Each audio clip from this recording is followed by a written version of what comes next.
All right, Elizabeth, thank you. A live look right now at the Tar Heel State at this hour. Donald Trump set to rally supporters for the first time since his new opponent became Vice President Harris. Once that happens, we'll take you to North Carolina live. And would you look at what's happening right now in the heart of Washington? Pro-Palestinian protesters defiant, causing chaos, vandalism as well, as Israel's leader speaks. Plus, Vice President Harris out on the trail, what she's revealing about her policy priorities. I believe we face a choice. Do I have Bud, yes or no? Between two different visions for our nation. One focused on the future, the other focused on the past.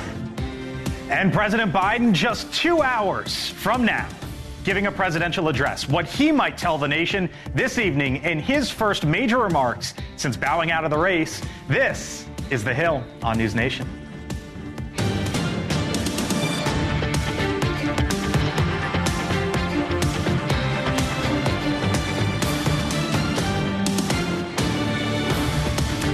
And hello, good evening. I'm Blake Berman. We are awaiting history here in Washington tonight. A live look at the White House as President Biden is set to address the nation for the first time since posting on social media that his presidential run is no more. In prime time, from the Oval Office for all to see. We'll hear it from the president himself. Tonight, we also await Donald Trump for the first time, his public remarks, now that the Vice President Kamala Harris will be at the top of the ticket for Democrats. His speech live as well when it happens later this hour. So what might he say and how might Harris respond to this? Massive protests around the United States Capitol as pro-Palestinian protesters take to the streets with the Israeli Prime Minister Benjamin Netanyahu speaking before Congress. American flags even burned in front of the major train station outside of the Capitol. Now remember, the Israel-Hamas war is the issue that has divided Democrats, a party that now has a new name at the top of the ticket.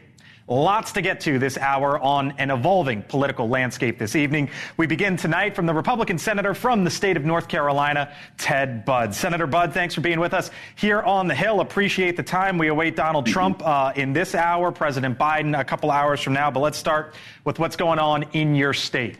The last 11 elections, Senator, Republicans won 10. Only Barack Obama was able to flip it, and that was by 1/3%. Donald Trump going to North Carolina tonight. I hear the Trump campaign, Senator, saying we're on the offense, we're expanding the map, but this seems fairly defensive to me. Why is he there? Look, North Carolina is tremendously important. It is a purple state, but we've consistently won it as Republicans. Let's remember 2016, Trump won it. He won it in 2020, and he's going to win it again in 2024. But you always have to put your work in North Carolina and explain to the people of North Carolina from all 100 counties what your value proposition is.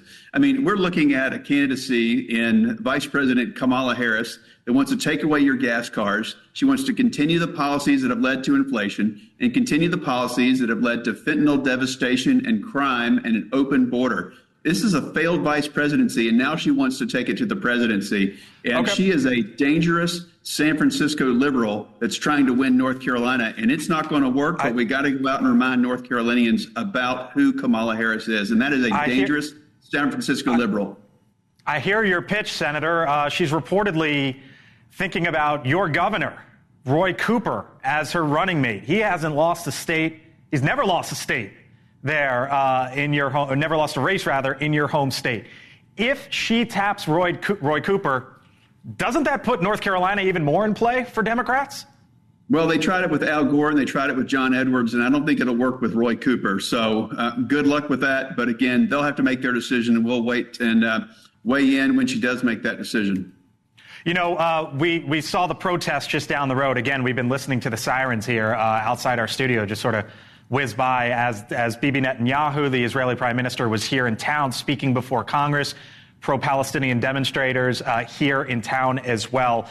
I wonder what you think the stance for Senator Harris is going to be, Senator, when she gets asked about this, because this has been an issue, the issue really, for Democrats that split the party. What do you expect to hear from her?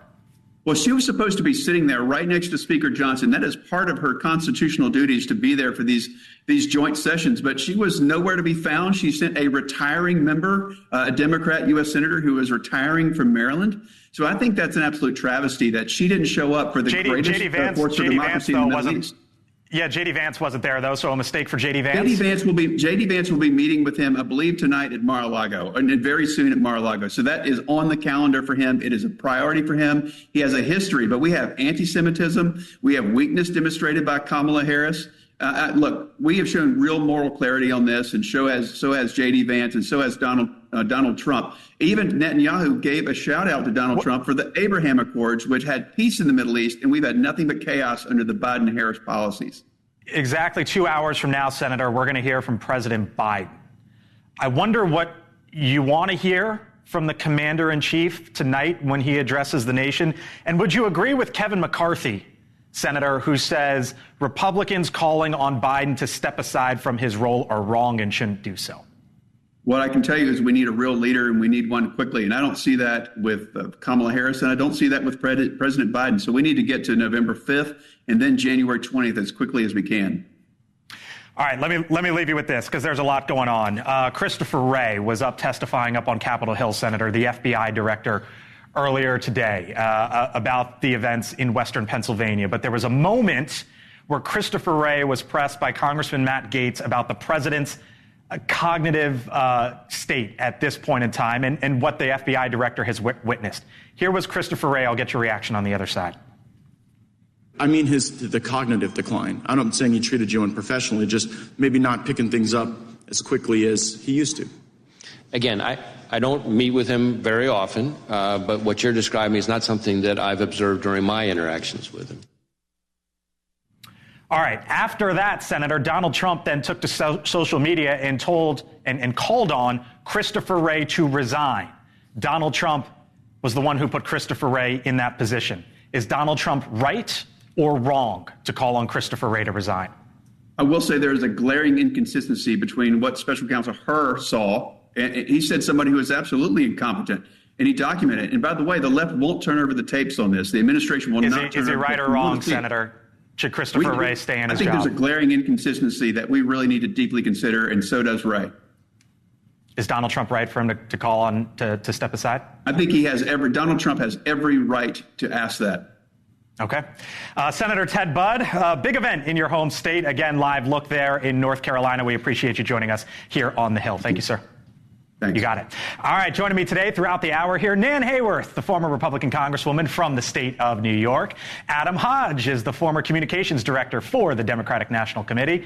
Kurt Bardella, NewsNation contributor. And Morgan Ortagus, former spokesperson over at the State Department. Hello to you all. Nice to have you all in on a Wednesday. There's a lot to get to here. Trump in about 20 minutes or so, we believe. Morgan, Nan, I'll start with you. Morgan, what do you expect to hear from him tonight? Because this is the first time that we're going to hear from him now that Kamala Harris is at the top of the ticket. Yeah, listen, he's run against a woman before and defeated her before, so I don't think this is going to be as big a challenge maybe as somebody thinks it will be. I think if I was speechwriting for him, what I would recommend that former President Trump focuses on is who's ready to lead right now. And if you start to look at the past 4 years, the vice president bragged about being with President Biden in the room whenever he made the decision about the Afghanistan withdrawal. We know that that was a very, very fateful foreign policy decision that set off war around the world.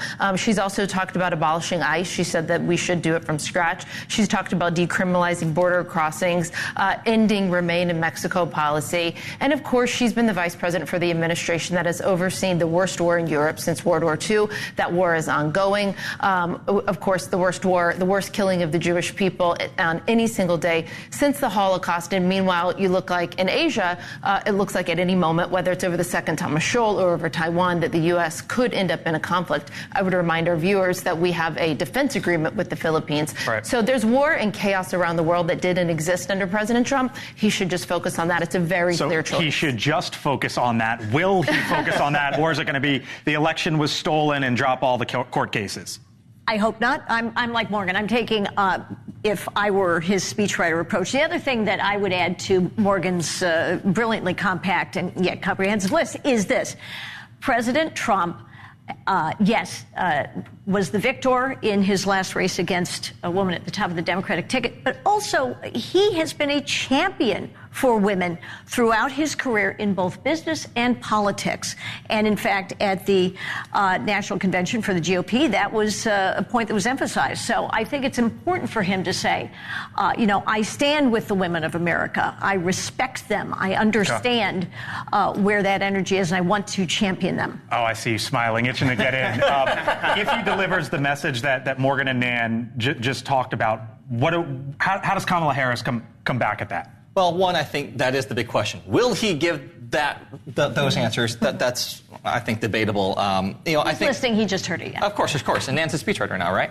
I think for Kamala, the case is very simple, and it's a choice between the prosecutor and the predator. The predator who has been found guilty in a court of law of sexually harassing and abusing women. I don't think you can say someone's such a great champion of women. We all know what Donald Trump thinks of women. I'm not going to repeat those words because this is a family show after all. Yep. But I'll also point out that Republicans have some problems too. Just in the last hour, former Lieutenant Governor of Georgia, Republican Jeff Duncan, came out and said, I'm committed to beating Donald Trump. The only vehicle left for me to do that is to endorse Kamala Harris. So what happens when someone asks the question, Madam Vice President, you saw the protests outside the Capitol, you saw them defacing monuments. Who do you stand with? You stand with the protesters? You stand with Israel? Where do you go? What does she say? I think what she because her policy positions now are going to come front and center. They are, but I think she can say, I've been a staunch defender of Israel my whole life. I think she can talk about all the work she's done standing side by side with President Biden on April 13th when Iran launched hundreds of missiles at Israel and the U.S. knocked down every single one of them. She's met with President Herzog. She's met with Netanyahu before. She's going to meet with him this week. I think she can talk about the fact that we are close to a deal. We're close to getting the hostages released. Let's try to find a way to get a final agreement. That is what I think the president's also going to focus on in his meeting with Netanyahu.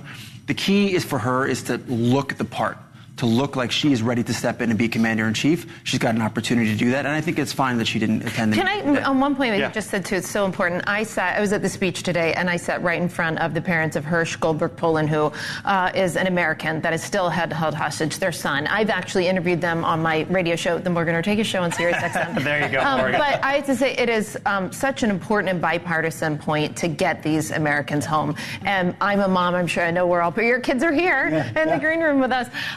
It broke my heart to sit in front of these parents and still see them holding on 10 months later. And so that's something President Trump spoke strongly about it at the RNC. Some of the parents of the American hostages spoke at the RNC. Hirsch's parents have been, I know, speaking to President Biden and the vice president. This needs to be a team effort to get these Americans home. All right, so live look right now at Charlotte, North Carolina, where we expect Donald Trump to be speaking probably in about 15, 20 minutes or so. From our producer who follows Donald Trump, there's this. New, Trump's team says they haven't ruled out the possibility of outdoor rallies. This is an indoor rally after the assassination attempt. Despite Secret Service reportedly requesting no outdoor events post-assassination attempt. That from our producer, Libby Dean, that the Trump campaign hasn't ruled out the possibility of outdoor rallies. All right, still to come here from the Hill throughout the hour. What might Trump say about Kamala Harris tonight and Joe Biden, the current president? He is set to speak any moment now.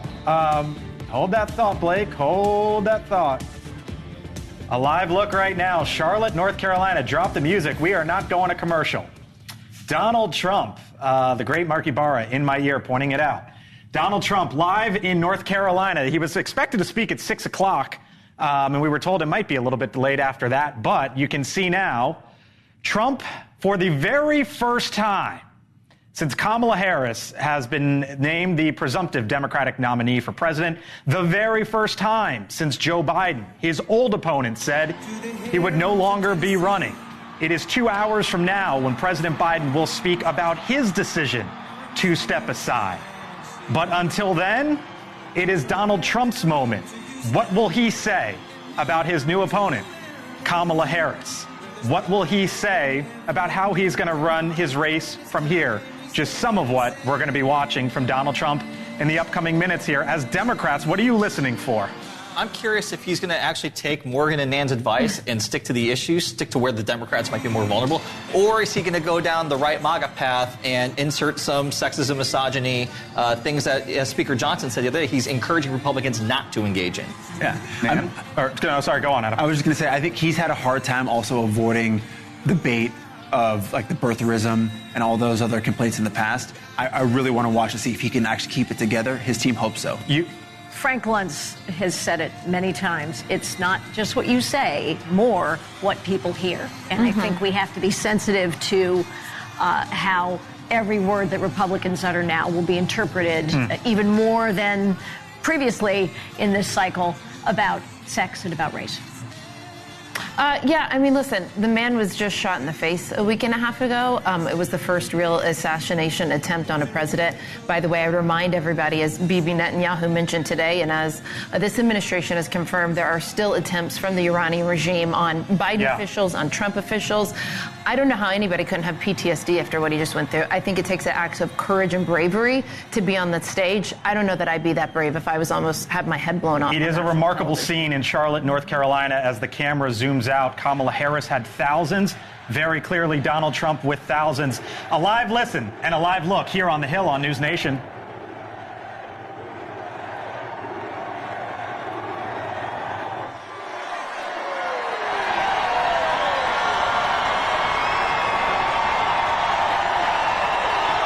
Thank you very much. Thank you, Richard. Thank you, Richard. He's one hell of a man. Thank you, Richard. Great honor to be introduced by you. And thank you to a place called North Carolina.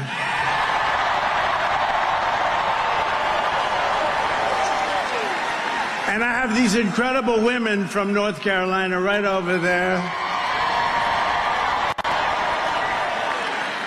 And they've been to, I shouldn't tell you, 129 different rallies. Can you believe it? Look how great they look.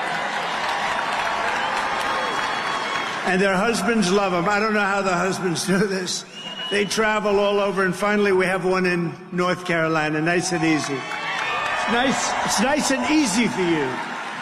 No, they're incredible people. 129 rallies, it's great. But it's really tremendous to be back in this beautiful state with thousands and thousands of proud, hardworking American patriots, which is what you are.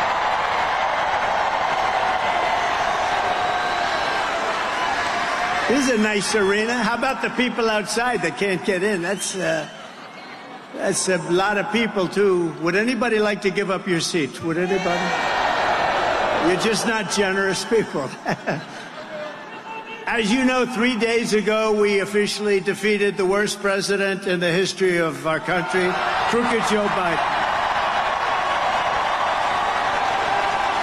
He quit because he was losing so badly in the polls. He was down in every single poll and down by a lot, so he quit. But really, what happened was the leaders of the Democrat Party, in a very undemocratic move, the bosses, they said, either you get out or we're going to throw you out using the 25th Amendment. That's what happened. You know that. So, well, you know that. That's what happens. That's what happens. These are nasty people, the Democrats, so we better beat them or we're not going to have a country left. You're not going to have a country left. So now we have a new victim to defeat. Lion Kamala Harris. Lion. L-Y-I-N apostrophe. The most incompetent and far-left vice president in American history. By the way, they did a poll. She was rated the worst vice president in history. I've never seen that poll before, but that's the poll. Together, we will win North Carolina in an epic landslide. We're way ahead in the poll.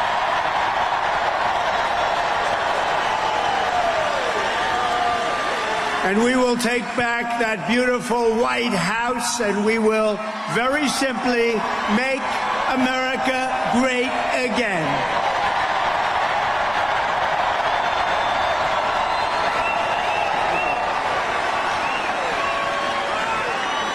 For 3.5 years, Lion Kamala Harris has been the ultra-liberal driving force behind every single Biden catastrophe. She is a radical left lunatic who will destroy our country. If she ever gets the chance to get into office, we're not going to let that happen. You know, I was supposed to be nice. They say something happened to me when I got shot. I became nice. And when you're dealing with these people, they're very dangerous people. When you're dealing with them, you can't be too nice. You really can't be. So if you don't mind, I'm not going to be nice. Is that okay? They want me to be nice.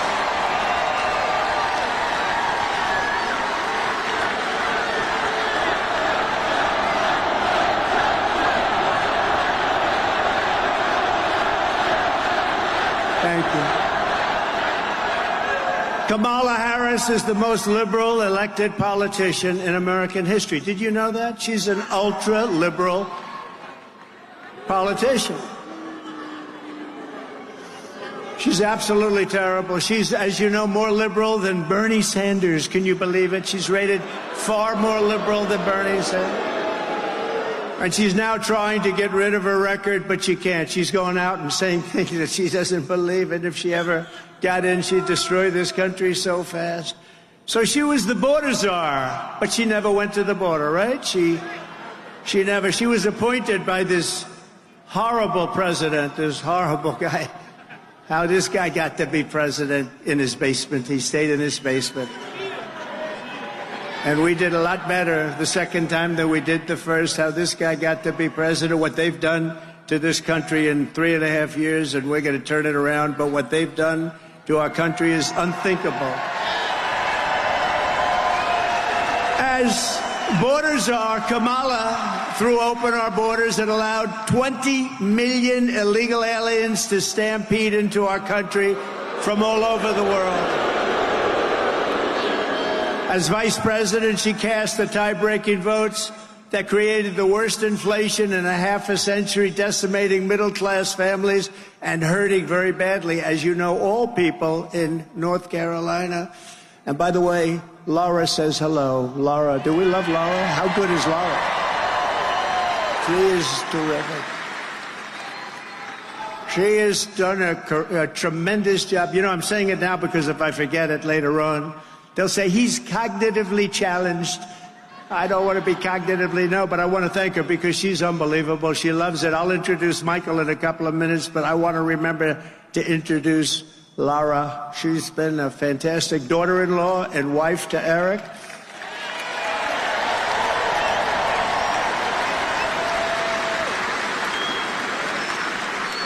And she happened to name her one beautiful daughter, you know what? Carolina. Carolina.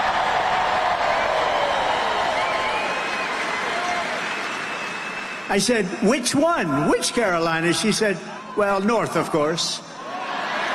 No. Let's call them both. Do you mind if I call them both? They've both been great, frankly. And when Kamala Harris was sent to Europe to deter Russia, what a joke that was, from attacking Ukraine, how did that work out?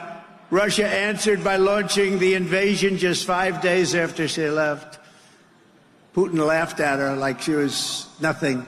She is nothing. She's so bad for us. Everything Kamala touches turns into a total disaster. She's destroyed San Francisco with her policies. Check out San Francisco. 20 years ago, it was the greatest city in our country. Today, it's not a livable city. She'll destroy our country if she's elected, so we won't let her be elected. We can't let that happen. Unbelievably, despite all of the damage she's caused, radical, liberal Kamala Harris now wants a promotion to deliver 4 more years of chaos. We've had the worst 4 years. You know, I say about Biden, if you took the 10 worst presidents in the history of our country, added them up, they won't have done the damage that crooked Joe Biden has done. But this November, the American people are going to tell her, no thanks, Kamala. You've done a terrible job. You've been terrible at everything you've done. You're ultra-liberal, and we don't want you here. We don't want you anywhere. Kamala, you're fired. Get out of here. You're fired.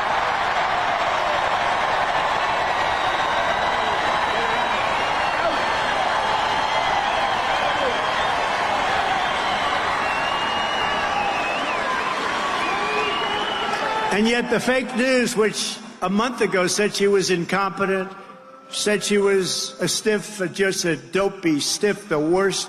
Nobody talked to her. She was firing her staff left and right. The staff hates her. Oh, wait till you see the stories that are going to come out about her staff. Oh. If that were me, they'd be all over the place. But the fake news tries to cover her up. But wait till you see. She was the worst with the staff of anybody. But the fake news is talking about lying Kamala as if she's the savior of our country. That she's so brave. I've never seen a turnaround like this. 3 weeks ago, 4 weeks ago, she was the worst politician in America. Now they say, isn't it amazing? Look at her. She's so beautiful. She's so magnificent. She has a crowd of 1,000 people the other day. And the fake news, and they worked hard to get that crowd. We have crowds of 25, 30, 40, 50, 60, 70,000 people.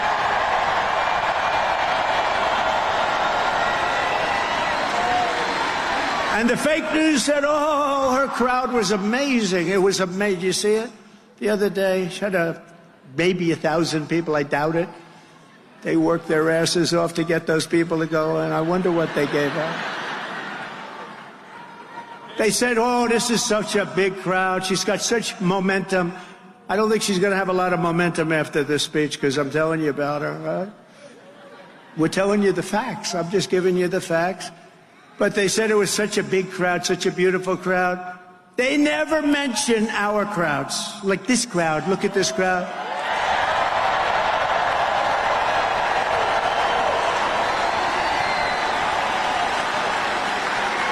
You can multiply her crowds times 20 and 30, and she wouldn't get what we get. 107,000 people recently in New Jersey. We might win New Jersey. We're up in New Jersey. 82,000 in South Carolina. 82,000. And by the way, we would have had a number here that would have been through the roof. But, you know, we are confined. As beautiful as this arena is, I just met the owner. He said it's an all-time record. Because, you know, they have basketball, hockey, but with basketball, hockey, you can't fill up the floors, right? So we set the all-time record, and he's a very nice gentleman, great family. We set the all-time record. And if this thing were twice as large, it would be filled up with the people outside. 68,000 people in the great state of Alabama, 68,000. And then we did one in the South Bronx, and that can be a rough place. But we did one, and it was like a love fest. This was an amazing thing. We had 25,000 people in the South Bronx. Amazing. And if I ever had a crowd like Kamala, assuming she had 2,000 people, which I don't think she did, but if I ever had a crowd, they'd do headline stories. Trump is over. It's all over. It's not working for him anymore. They never mention the crowd. I tell those, look at all those cameras back there. Look. And I always say, but they never do it, turn the cameras around to show them the crowd, but they never do it.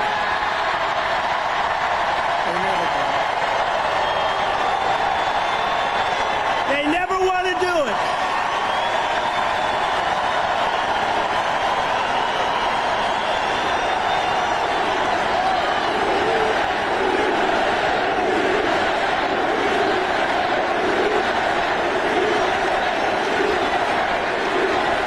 They just don't want to do it.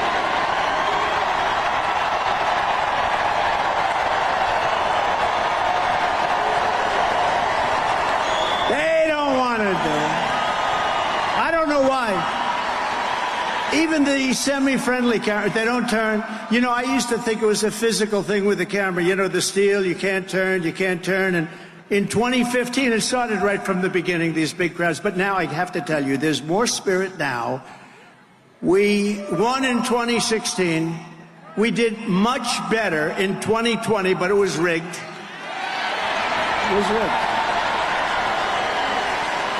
But this is bigger than 2020. This is bigger than 2016. And I think the reason is you like me a lot, but you know what you really like?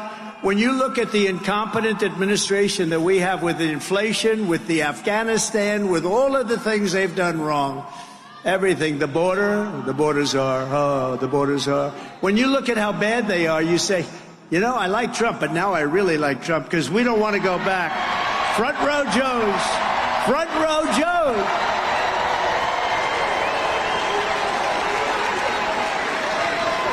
You know, front row Joes, they've been to 201. I hate to tell you that, North Carolina. They beat you 201, and they were to a rough one last week. That was a rough one. I saw them. They were sitting in the front row, and things were happening that weren't too nice, right? Amazing, right? But they were there, and they didn't move. You know, amazing. Nobody moved. When a bullet goes off, this is a freak thing, but a bullet goes off, crowds always run, they call it a stampede. Nobody ran. And we had 55,000 people. Nobody ran. You could see the small group we had behind.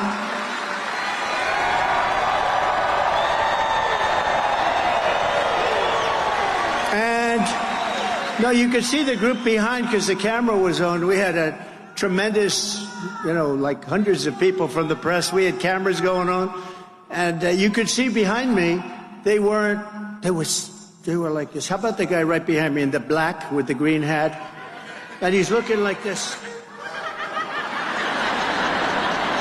Now, that guy I want to meet him. But they had a lot of guys like that back there. But did you see him? They've only played that clip about 5,000 times. They see it every day. It's over and over. But you see how brave. Normally when something like that happens, everybody but Richard will leave. Richard will stay. He's a tough cookie. But no, everybody scrambles. They run. Nobody ran. Same thing with the group out front. The group out front was the big group. Thousands and thousands of people. Nobody left. They just stood there watching because they saw that I was in trouble. Either I was in trouble or something was happening because I had a lot of blood on my hand. I checked out. I said, oh, gee, what's this? But no, they saw that. And when I went down, they saw that, and nobody left. It was like, the whole thing is like a big love fest, let's face it. It's a whole big love fest. It's amazing. We love you, man. We love you. We love you. We love you. That was a horrible thing. That was a rough thing. And say what you want, the Secret Service, the ones on this day, on the dais, these guys right here, the tough cookies, they ran. Bullets were flying. Bullets were flying, and they were running right at me. And it was a rough, horrible, horrible time. And they said, sir, we have a stretcher for you. I said, you're not putting me, I'm not getting on a stretcher. They had a stretcher. I said, that's not going to look very good if I get carried out on a stretcher. Hello, everybody. Thank you, everybody. They said, I'm not getting, where are my shoes? My shoes got knocked off. They tackled me so damn hard. But it was a terrible thing in so many ways. And as you know, we lost somebody who was fantastic, Corey. Fantastic. His family is fantastic.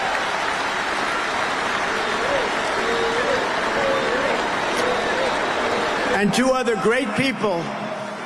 These are great people. I got to know their families a little bit. And, you know, the public has really been generous to them, too. They opened up their hearts to I won't even tell you, the numbers are so incredible. But they opened up their hearts to the three of them. And these two were hurt very badly. But they're both now in pretty good shape. They'll soon be in very good shape. So, But I just looked down here at Front Row Joe's, and it just reminded me of that incident a week and a half ago, right? You were right there watching it. You saw it. And you guys, by the way, weren't moving either. I saw you. You didn't move. You were just, they were standing just like they're standing right now. They were standing. They were, they're great. They're great. And sad, such a distressed, sick world. But, you know, it could be caused when they call you a threat to democracy. You never know what causes it. I'm a threat to they're a threat to democracy. They're a threat to our country, period. But that was some time we had. That was some rough time. But it was incredible. The people I got to know through that, I got to know some unbelievable and really brave people. But the next time they show that clip, which will be as soon as you get home, they'll show it about 30 times. They show it every day over and over. But watch the people behind. They always stampede. If a bullet goes off or something happens at a soccer stadium or a stadium, and we had more people than most of those stadiums would have, everyone runs. Nobody ran. They stayed, and you have to look. The one guy, he just was so angry. He's looking. I gotta meet him. There's something about brave people that I love, right? People that love our country. He's out there. He's like up there. No, they're great. They're great people. And we had a great convention. We had a convention that broke all television ratings. How good was the Hulkster, right? Oh. And Kid Rock called. He wanted to be a part. He was fantastic. But they were all fantastic. It was the greatest. It was just a flawless convention. It was great. And the television ratings were record-setting ratings. You all read that. They were record-setting ratings, and it was just an honor. The stadium was beautiful. Milwaukee was beautiful. Wisconsin's promised me they're all going to vote for me now because we put $250 million into their economy. So we're going to win the great state of Wisconsin.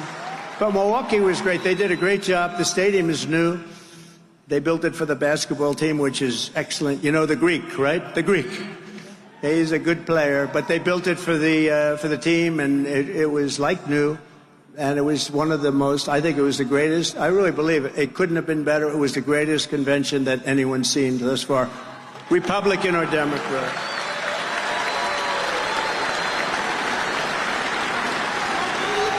But getting back to a subject called Kamala, who's the worst? You know, I ask you this question because this has never happened before. So Biden's running. I wouldn't say his debate performance was one of the best, right? Do you agree? That's where it all started, with the debate. The downfall started that night with the debate. The debate was like, that was a rough debate. He said, "Y'all had a bad night." No, he had a bad night. He had a bad everything. He had a very bad night. But it started really with the debate. It was all, you know, the game was up. They say the jig was up. And it was indeed up. But it started with that, and then it only got worse. And we were leading him by 11, 12, 14, 15 points. And then he decides to get out because the bosses said, "We're not going to have you." He didn't want to get out, but they told him, "You're getting out." They said, "You're getting out. You're getting killed in the polls. You can't win." You saw that. You can't win. You're getting killed. So now they bring in this one who's worse than him. She's worse than him. Because he's a fake liberal. You know, he wasn't that liberal. He was fake. She's a real liberal. She really is a real liberal. She's much worse than him.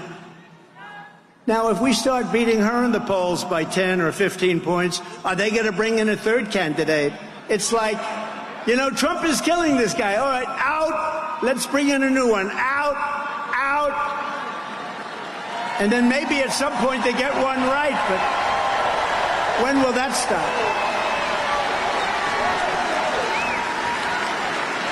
And you know, the guy had 14 million votes. So much for democracy. You know, they talk about democracy. He had 14 million votes, and they said, "We're going to give it to somebody with no votes." She had no votes. In addition to her horrendous record as vice president, Kamala Harris has also been caught red-handed perpetrating the biggest scandal in American political history. For 3.5 years, Harris shamelessly lied to the public to cover up Joe Biden's mental unfitness, claiming that Crooked Joe was at the absolute top of his game. I don't think so. I wish him well, but I don't like him. He's not a nice person. I mean, he's not a nice person. He's trying to put me in jail. Why would I like him, right? That's the first time. No, first time. And she's the one behind it. And she's got a new line, you know. She's going, "I'm the prosecutor." She's one of the worst prosecutors in history. She destroyed San Francisco. "I'm the prosecutor, and he's the convicted felon," or something. A radical left judge in an area where Every one of these cases, every one of them is brought by them. So think of it. They get me to that position, and then their campaign says, I'm the prosecutor, and he is the convicted felon. That's their campaign. I don't think people are going to buy it. And we won our big case. You know, we won the case in Florida. That was a big one. We won that one. And I got out by beating their Justice Department. And he got out of the same case, except his was far different because he had 50 years of documents, right? He got out by being incompetent. The prosecutor said he had no memory. He basically said he's incompetent, so he shouldn't stand trial. Can you imagine? He can be president, but he can't stand trial. What's that about? But it was all headed up by her because she's a prosecutor, a really bad one. If Kamala will lie to you so brazenly about Joe Biden's mental incapacity, then she will lie to you about anything. She can never, ever be trusted. She can't be trusted. All right, welcome back here to The Hill on NewsNation. I'm Blake Berman in Washington. For the last 25 minutes or so, we've been listening to Donald Trump for the first time since he has a new opponent, the Vice President Kamala Harris. Trump in Charlotte, North Carolina, and giving his first remarks, trying to paint Kamala Harris as a quote-unquote ultra-liberal. Donald Trump positioning her or labeling her as quote-unquote Lion Kamala. You have to wonder if that's what Trump is trying to do here. Say that she's an ultra-liberal in case if she moves to the middle, he says, you know what, that wasn't where she was beforehand. Joining us now, Lee Zeldin, former Democratic congressman from the state of New York, joining us live here on The Hill. Congressman, thanks for being back with us here on the show. If you thought Donald Trump was going to be a changed man from what happened a couple weeks ago, I think we just got classic Trump, and I wonder what you took away from it. Donald Trump saying that he is not going to be nice when it comes to his opponent. But the worst one is Joe, actually. Well, I think on the substance, President Trump should focus on substantive issues and outline contrast. There are, believe it or not, undecided voters still out there. And if you ask them what are the issues that are most likely to determine your vote this November, they're talking about issues related to the border, the economy, foreign policy, energy policy, and more. So substantively, what I want to see is a clash of ideas to outline contrast. You have two candidates with records and clear positions, but unfortunately, we're not in a situation where all these undecided voters know where these candidates stand. Right. And ultimately, that's most important to decide your vote. Well, I think you know where Donald Trump stands, right? He has a record over the past 4 years. You might like that record. You might hate that record. You might like some of it or dislike other parts of it. I don't know. But Donald Trump clearly has a record. And tell me if I'm on to something here, Congressman, because he said ultra-liberal, I believe, 4 different times and is now calling her Lion Kamala. And I just wonder, as we start to learn about the record of Kamala Harris, again, whether you agree with it or not, it's anyone's choice at home to agree with it if they do. But I wonder if what Donald Trump is trying to do here is set her up in case she moves away from the record that she ran on as a candidate in the Democratic primary. And as a general election approaches, and Kamala Harris is now the presumptive Democratic Party nominee, I would expect her to be shifting some of her messaging towards a general election audience, which is very different than when she ran for president and she was trying to become the Democratic nominee back in 2020. She has outlined positions along the way that have been supportive of providing free health care to people who aren't legally in the country. It's possible that if you asked her about it now, maybe she'd give a different answer than in the past. Okay. And issue by issue, it's important for people to know where she stood before whatever her most recent answer ends up being. Former Congressman Lee Zeldin from New York. Every time you're on the show, we have breaking news. I always wish we had more time. Next time, we'll do it a lot longer than this. But I thank you for sticking by and being here with us here on The Hill. Thank you, sir. Thank you. You got it.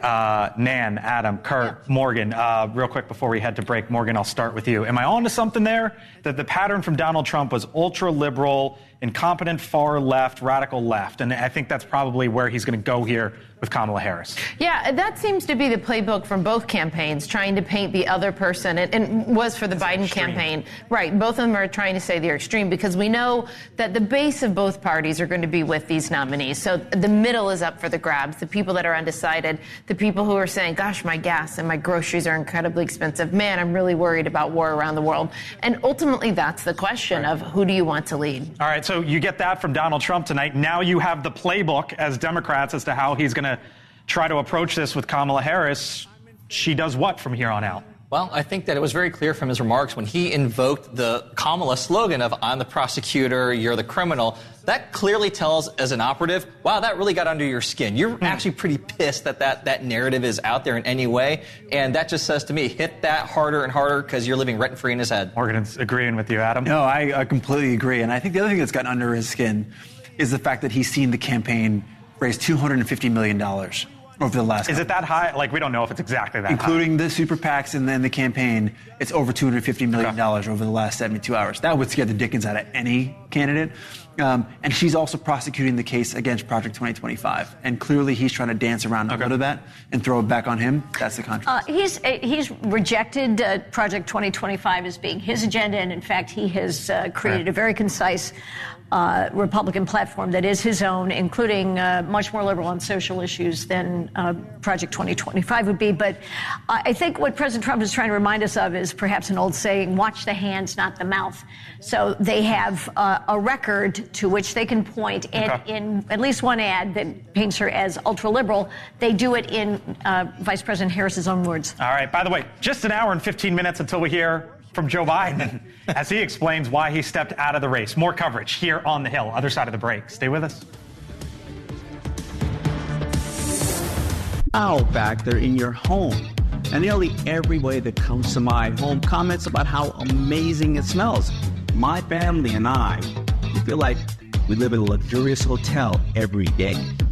I mean, think about it. It's been over 2 years, and still, the first thing anyone notices when they walk through the doors of our home is how amazing it smells.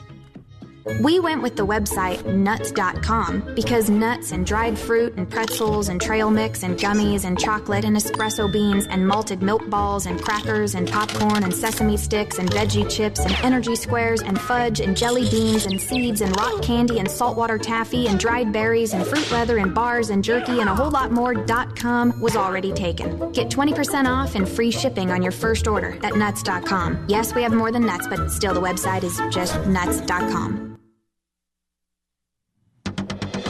All right, welcome back to The Hill on NewsNation. Live look at 1600 Pennsylvania Avenue right now. As about 1 hour and 10 minutes from now, President Biden will address the nation, and he will explain why he decided to not go forward with his campaign and what he plans to do from here on out the last 5 months as the President of the United States and the Commander-in-Chief.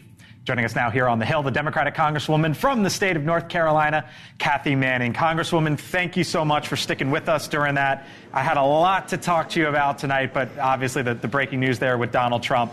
Let's focus on the man who leads your party, President Biden. What do you expect to hear from him tonight, Congresswoman, and what do you want to hear from him? Well, I expect to hear a summary of all the incredible things he has done for this country during the past 3.5 years. We've passed, thanks to President Biden, we've passed extraordinary legislation. We are rebuilding our infrastructure. We are rebuilding our chips and manufacturing facilities. We have brought down the cost of health care. We are helping people get an affordable education. He has done such, and of course he got us out of COVID. It's hard to remember what things were like, how desperate the country was when Donald Trump came into office. So I expect him to talk about all he's accomplished, and he's secured his legacy. What do you think, real quick, Congresswoman, he could actually do from here on out, what is essentially a lame duck term? Well, I think he's going to continue to work on the legislation that we have passed to make sure it's secure. You know, we've got some funding bills we're trying to get passed in the House and then, of course, in the Senate. I think he's also going to focus on the war in Gaza and also in Ukraine to make sure that those wars are successful, that we stand with our allies. Congresswoman Kathy Manning, again, thank you for the time. We're a bit squeezed here. You come on the show often. We'll talk to you again soon. I appreciate it. Thank you, Congresswoman. Thank you. You got it. Our special coverage of the president's speech continues throughout the evening here on NewsNation. Leland Vittert, On Balance, 7 o'clock. Chris Cuomo from 8 to 10, a special report with Chris. And then look over there. Who's that on the right side of your screen? A special edition of The Hill later this evening, 10 o'clock Eastern, here on NewsNation. We're back in a few. Other side of the break. All right, welcome back here to The Hill on NewsNation. I'm Blake Berman. A live look right now inside the Coliseum there in Charlotte, North Carolina. Would you look at that? Donald Trump back out on the campaign trail. His first rally since having a new opponent, and he went right after Kamala Harris at the very beginning. Leland Vittert, host of On Balance. My takeaway from this is that he's going to try to position Kamala Harris as a quote-unquote ultra-liberal, radical left in case she tries to pivot back to the middle, which not in case. I think most candidates do pivot back. Although based on her stump speech, at least the one we saw yesterday and the one today, did not pivot back to the middle. The progressive wish list was there, and that's what Donald Trump was talking about today. More importantly, I think that they have the tape to prove that. Yeah, and they have the receipts that in 2020 she ran a very liberal and progressive campaign. Therefore, that's something they view as a profitable avenue of attack. Democrats are euphoric right now